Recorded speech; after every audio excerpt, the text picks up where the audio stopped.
Good afternoon. I'm Mark Clark. I'm president of the Association for the Study of the Middle East and Africa. I'm honored to welcome you to ASMEA's inaugural conference on the evolution of Islamic politics, philosophy, and culture in the Middle East and Africa, from traditional limits to modern extremes. It's an honor to share this room with so many top scholars who have traveled from around this country and indeed the world to be here with us today. Thank you for joining us for a vital conference, I think. And I also want to extend a warm welcome to those of you from the military and diplomatic communities who have joined us here today, as well as His Excellency the Ambassador of Iraq and His Excellency the Ambassador of Syria. Thank you. ASMEA was founded by Professor Bernard Lewis, who stands here to my right, of Princeton University, and Professor Fouad Ajami of Johns Hopkins University, with the goals of defending free inquiry, expanding the boundaries of scholarship, and responding to the mounting interest in Middle Eastern and African studies and related fields, and the absence of any single group that could address these areas in a comprehensive, multidisciplinary fashion.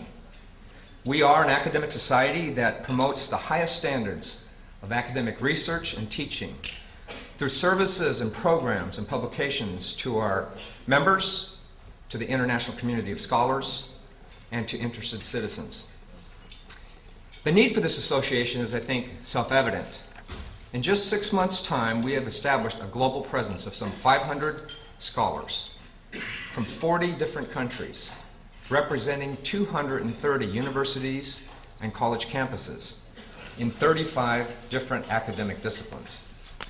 And ASMEA is growing daily as scholars and citizens join us to participate in a truly open academic society. Now it is my distinct privilege to introduce you today to our chairman and keynote speaker, Professor Bernard Lewis. He has been hailed as the world's foremost Islamic scholar by the Wall Street Journal. He's shaking his head. And the doyen of Middle Eastern Studies by the New York Times. Professor Lewis has been interpreting the world of Islam for the West for over 60 years. Born and raised in London, he studied at the University of London School of Oriental and African Studies, where he earned a PhD in the history of Islam. After service during World War II, he taught at the University of London until 1974, and then at Princeton University until 1986. Currently, he's Princeton's Cleveland E. Dodge Professor Emeritus of Near Eastern Studies and the chairman of our Academic Council for ASMEA. With the events of recent years creating an unprecedented demand in the West for knowledge of the Islamic world, Professor Lewis has made important and enduring contributions through his many books, including The Arabs in History and his 2 international bestsellers after 9/11, What Went Wrong and Crisis in Islam. Professor Lewis's speech today is entitled Studying the Other, Different Ways of Looking at the Middle East and Africa. Want to make one quick note. We should have cards, 3x5 cards on tables for you. If you want to ask questions, please put your question on the card, sign your name, and we'll have people coming around and collecting it before the end of this. Ladies and gentlemen, join me in welcoming Professor Bernard Lewis. Thank you. Thank you.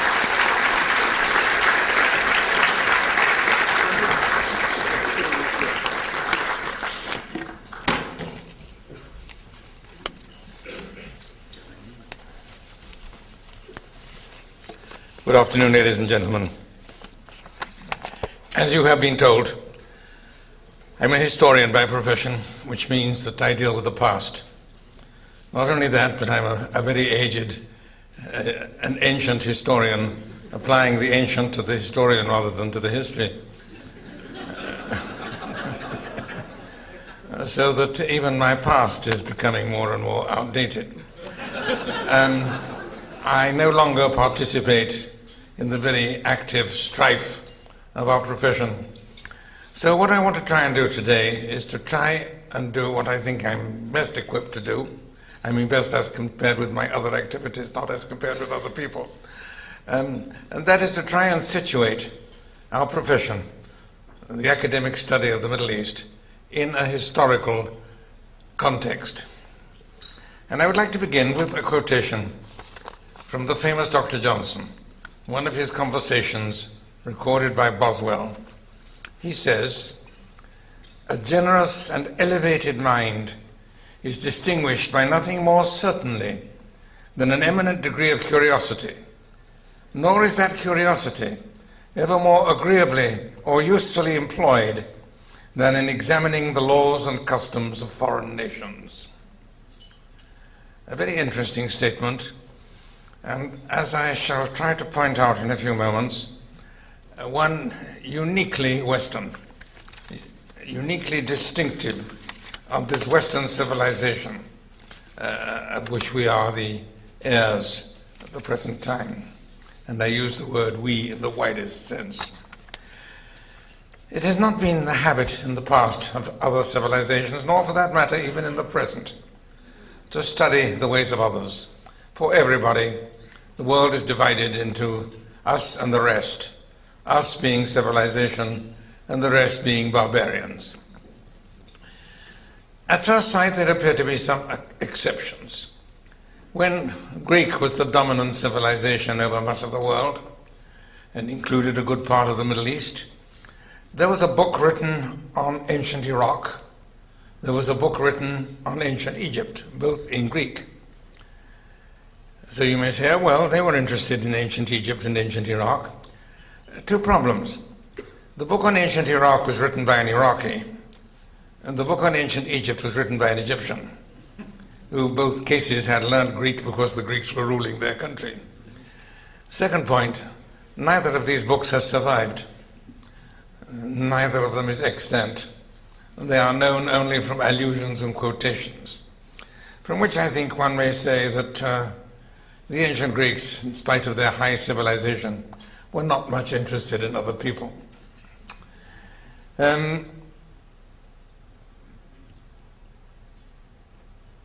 If we look at the Arabic civilization, the great Islamic civilization rather, in which first the main language was Arabic and then others, they showed some interest in antiquity, but only in what was useful. They arranged to have a lot of ancient Greek stuff translated into Arabic, but medicine, science, astronomy, mathematics, even philosophy, because philosophy was thought to be of practical value at that time. Now we know better, of course. But they never translated anything about history or literature. No interest whatsoever. Even more remarkably, they were not interested in their own past. The Arabs came into countries of very ancient civilization, the most ancient in the world, and created a new and flourishing civilization, the Arab Islamic civilization. But what is remarkable is its total disregard of the previous civilizations of the Middle East. Their history was forgotten, their languages were forgotten, the scripts were forgotten. They knew absolutely nothing about them because they were not in the least bit interested in them. Nor did they show much interest in the outside world. There is one book by a Muslim author on India that tells us something about the civilization of India. But apart from that, the great civilizations of Asia evoked no curiosity. There was a little more interest in Europe because they recognized a kindred civilization. Christendom and Islam, after all, have a great deal in common. Indeed, the ongoing clash between them arose much more from their resemblances than from their differences. But even their very limited interest. The Arabs ruled Spain for many centuries. The Turks ruled a large part of southeastern Europe for many, and even Central Europe for many centuries. But they never seem to have developed the slightest interest in the previous civilizations or even the continuing civilizations of those countries. They didn't bother, for example, to learn languages. They employed renegades and dragomans and such like. So why was Europe different? Why was Europe already from an early stage showing an intellectual interest in other civilizations of the kind of which the quotation which I gave you from Dr. Johnson is a good example? There are, I think, several reasons. One is the matter of language. Most civilizations in the past and even elsewhere in the present get along with one major language, Chinese in China, Arabic in the Arab Islamic civilization. European Christendom was different. Their scriptures, the Old and New Testaments, were written in Hebrew, Aramaic, and Greek. If they wanted to read their own sacred books, they had to learn some difficult and in some cases rather exotic languages. They also had a number of different languages among themselves. Several outside observers note the curious fact that the Europeans speak 25 different languages and nobody understands anyone else. I take that from a medieval Persian text.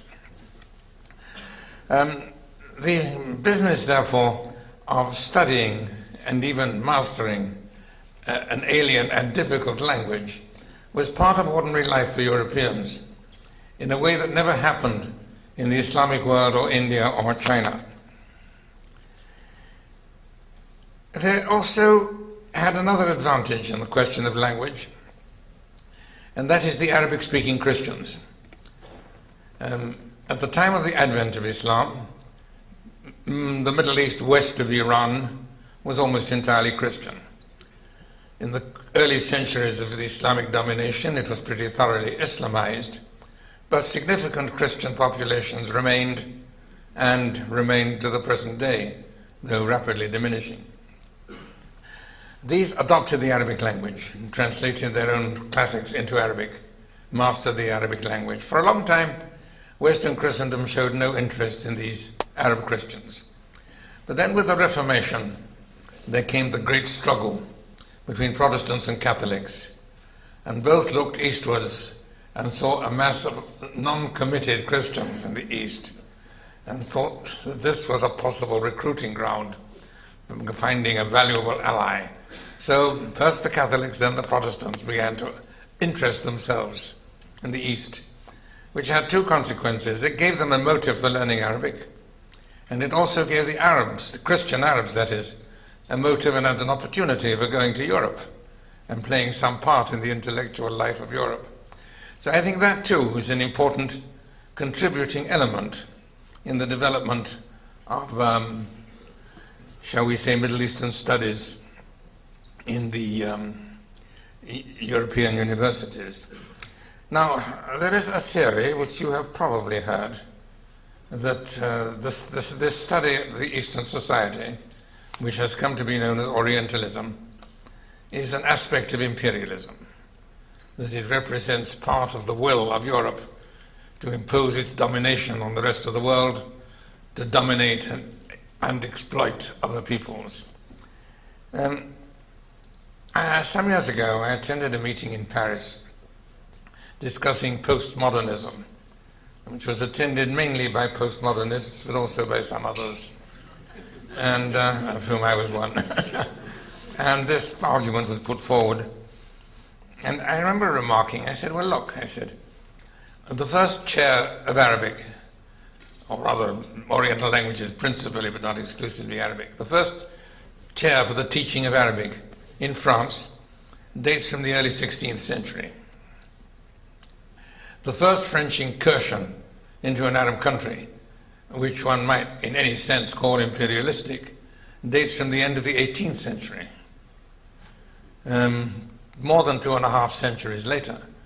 I said one must say either that the French Orientalists were extraordinarily prescient, or the French imperialists were extraordinarily dilatory. This was the remark I made to my audience. And one of them, a rather distinguished postmodernist in Paris, congratulated me on my skill in having discerned and revealed the deeper currents of the historic process. And there are some kinds of nonsense that are beyond parody.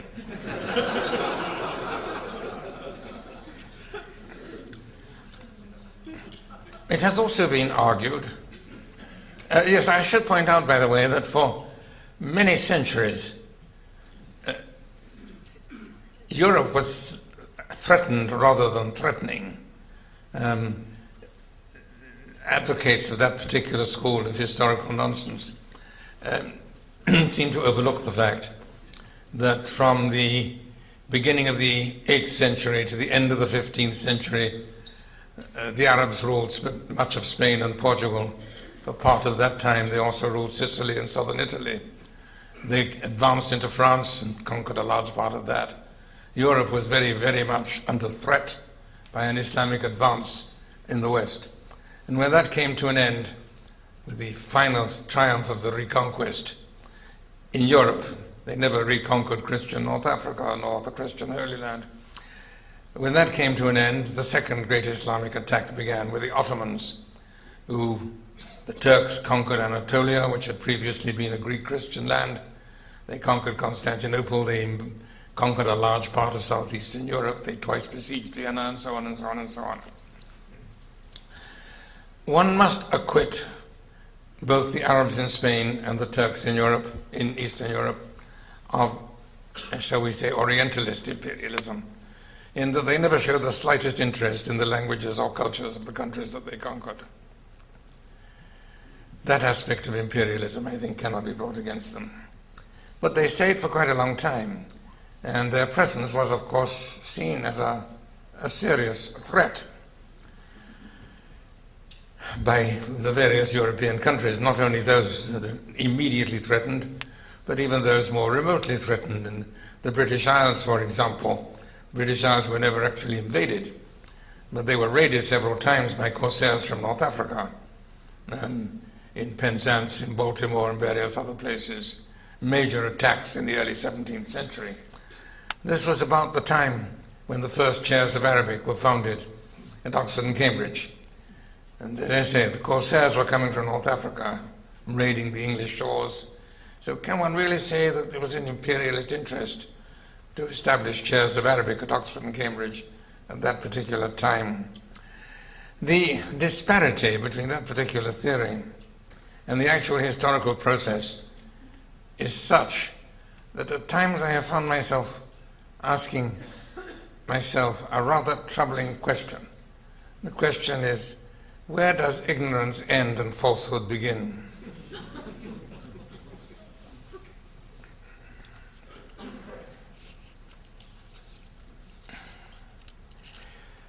One or two other aspects of the earlier history of Orientalism. If the interest was practical, if it was concerned with the Arab or the Muslim world, why were the chairs only of Arabic? By the 16th century, when they started in Paris, by the 17th century, when they started in Oxford and Cambridge, Arabic was no longer the language of government in the Arab world. The Turks had taken over. The language of government, of officialdom, was Turkish, not only in the Middle East, but even in North Africa. We know that from the documents in the archives. If you look up the correspondence as far west as Tunisia and Algeria, the language of the documents is Turkish, not Arabic. If the interest was practical, imperial or commercial, whatever it might be, why on earth did they have chairs of Arabic? Why didn't they have chairs of Turkish and perhaps a little later of Persian? And the answer, I think, is very obvious. They didn't have chairs of Turkish for the same reason they didn't have chairs of English or French or German. These were modern languages and therefore not worthy of the attention of scholars in universities. Arabic was a classical and scriptural language, and therefore worthy to take its place in the universities alongside Latin and Greek and Hebrew. And I think that also will help us to understand the nature of these studies, their origins and their development. There were some additional motivations for the study of Arabic. One of them, a very important one, was the access which it gave them to ancient knowledge, ancient science more particularly. I mentioned earlier the Arabic translations from the Greek. Many of these works were unknown in the West or even totally lost. And it was through Arabic translations that much of Greek science and Greek philosophy first became known to medieval Europe. This was a very significant motive for studying Arabic. Another was the polemical motive. Islam was then seen as a serious rival to Christianity, as a serious danger. Islam had already taken over a whole string of hitherto Christian countries, from Syria, Palestine, Egypt, North Africa, into Southern Europe. And in order to carry on a polemic, an argument, you have to learn the language and read the scriptures of the other side. So from an early time, we find priests and monks learning Arabic in order to study the Quran, even some attempts to translate the Quran, in order to be able more effectively to argue and defend Christianity against what was then seen as the major danger.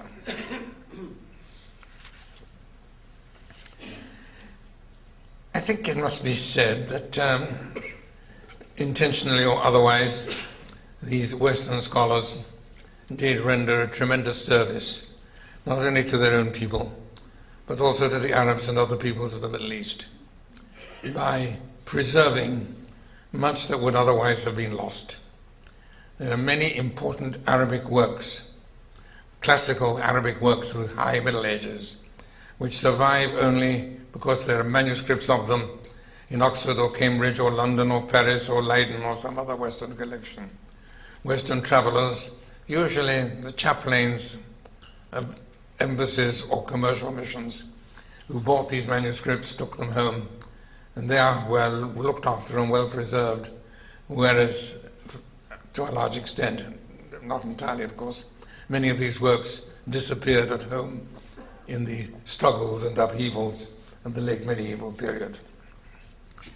They also made a significant contribution by editing and printing texts. It was European Orientalist, I use the dreaded word, European Orientalist scholarship that first prepared critical editions of texts, looking at different manuscripts, different versions of the same book, trying to see why they differed, trying to construct something nearer to the original text of the author. These critical editions became a normal part of European scholarship relating to Latin and Greek and later to the European vernaculars. It was first introduced to Islamic scholarship by European, hesitate a moment, Orientalists.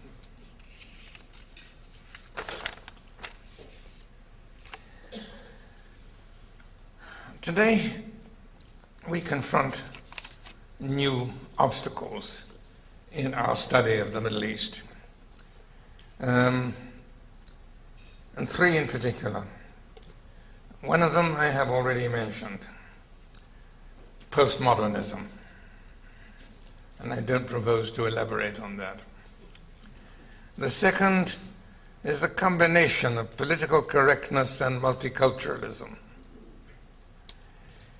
which combine to establish orthodoxies in the academic world in the West today, establishing a degree of thought control, of limitations on freedom of expression, without parallel in the Western world since the 18th century, and in some areas longer than that.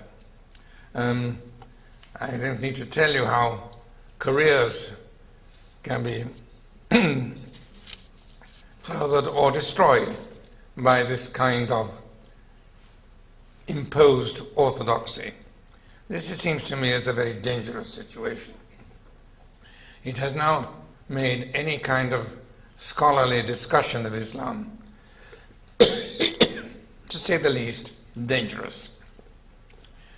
Islam and Islamic values now have a level of immunity from comment and criticism in the Western world that Christianity has lost and Judaism has never had. Thank you.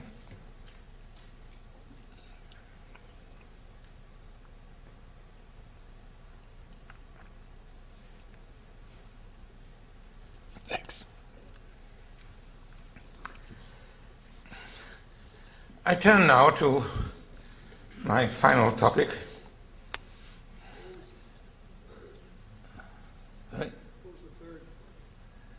Oh, political correctness and multiculturalism. I combined the second and the third. Sorry. Yes, I should have clarified that. I turn now to our present situation and the different ways of studying the Middle East. We have, by now, two well-established traditions. One is what one might call the classical tradition, which is primarily philological and to some extent theological. This is a tradition of European scholarship developed originally mostly by Christian monks to study Christian holy texts and then applied by extension to other scriptures in other languages. The classical Orientalist literature is mostly of that school. A good many of them were churchmen, not by any means all, but they followed broadly the same methods. And that method, that kind of scholarship is still very much in existence and in some places flourishing. It has, of course, its value. It obviously also has its limitations. The other approach is what for want of a better term, I would call the disciplinary approach. People using one or another discipline, historians, sociologists, political scientists, etc., etc., etc. Now, this is more recent, but it's already been going for quite a long time, certainly the historians. It was once remarked that the history of the Arabs in the Western world was written either by historians who knew no Arabic or by Arabists who understood no history. That is perhaps slightly overstated, but not more. History was regarded as of marginal importance. Its only use was to help in identifying texts, identifying authors, choosing versions, and so on. The history as such received very little attention. It's only a comparatively recent development, the study of history.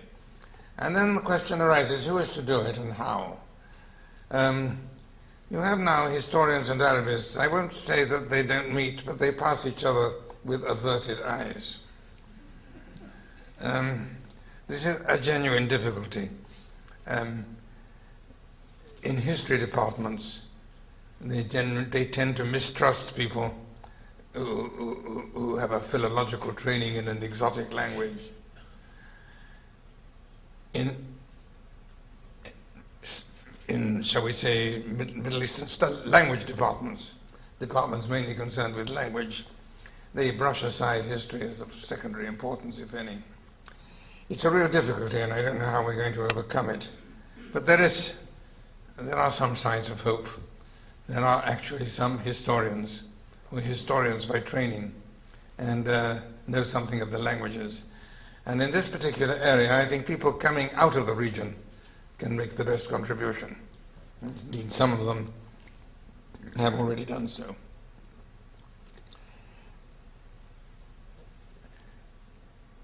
The absurdity of some of the approaches, I think, can be best illustrated by an example, by an imaginary example. Let us assume that we are dealing with a group of people whose task is to study German. They're divided into two groups. On the one hand, there are those who are specialists in Old High German and Middle High German, and whose most recent reading is the Nibelungenlied and such like. On the other hand, we have historians, political scientists, sociologists, and others who don't know any German, but who rely on informants and translators to get their material. It strikes you as an absurd situation. You're right. But it's very much better than the situation in Middle Eastern studies, because there's much more available by way of translations, good translations, and many more available by way of good translators and informants than would be the case with Middle Eastern languages. That is the kind of situation in which we find our studies at the present time. And it seems to me that we are beset by difficulties. On the one hand, as I said, the clash of disciplines, and the lack of mutual recognition between them. And on the other, the deadly hand of political correctness. I can only hope that this organization will make a significant contribution to changing that. Thank you.